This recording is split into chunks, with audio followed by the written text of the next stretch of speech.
millions of dollars. Right. So the breaking news is that the White House, of course, has accused the Beeb of purposeful dishonesty and 100% fake news over that Panorama documentary, which doctored one of Trump's speeches. We're going to walk down to the Capitol, and I'll be there with you, and we fight. We fight like hell. We're going to walk down to the Capitol, and we're going to cheer on our brave senators and congressmen and women.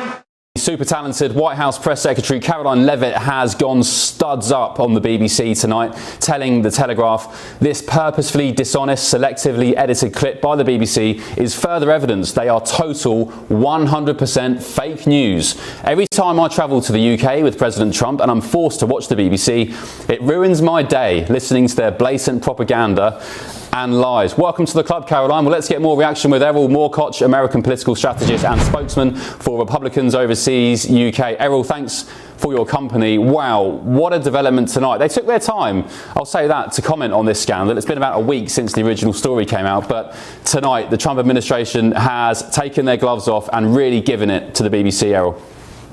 Absolutely, and it has been a little bit of a delay. I think maybe they were keeping that in their pocket. I'm not sure. They usually are a little bit quicker. So I think perhaps this was a real offense. I think the blatant, sort of overt misrepresentation that those two clips you just showed your audience would convey to anybody. I've had people, granted, I don't expect people who watch the BBC to be the most erudite individuals, but I've had people who expressed to me that J6, wow, he led this rebellion, he led all of this. And I guess if that was how you got your reference point, just that video, how can I blame you, right? And so then the question comes, what do the British people want? Because ultimately, what we do as Americans, if our president or if somehow sues the BBC, this will all come out in the wash. But what is the British citizen? What is their experience watching the news, being lied to about the president of, I think one of your greatest, if not your best ally? So I think it's sort of hurtful to Donald Trump. He takes things personally, and I mean that. He takes things personally when, it's 10 years of disrespect. And now the ball is in his court, and I think he might lob it back quite fervently.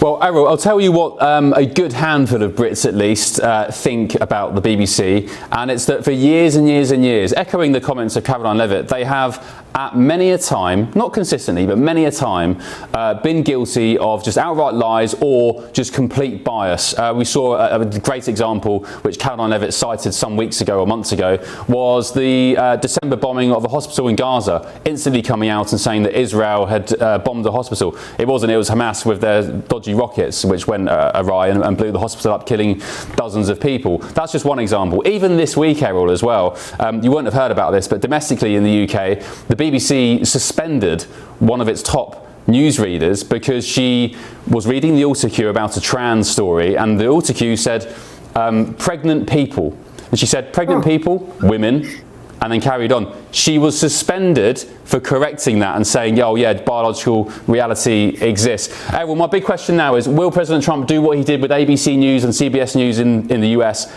and sue the BBC in the UK?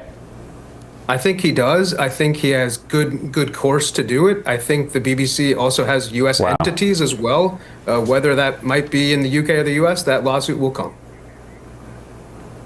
Wow, Erol, yeah, that really would, if we've got an earthquake now, if shockwaves are going through the BBC offices right now, President Trump suing them would be something stratospheric. Erol Morkoc, American political strategist and spokesman for Republicans Overseas UK, thank you very much. Right, let's bring in my panel here in Washington, DC.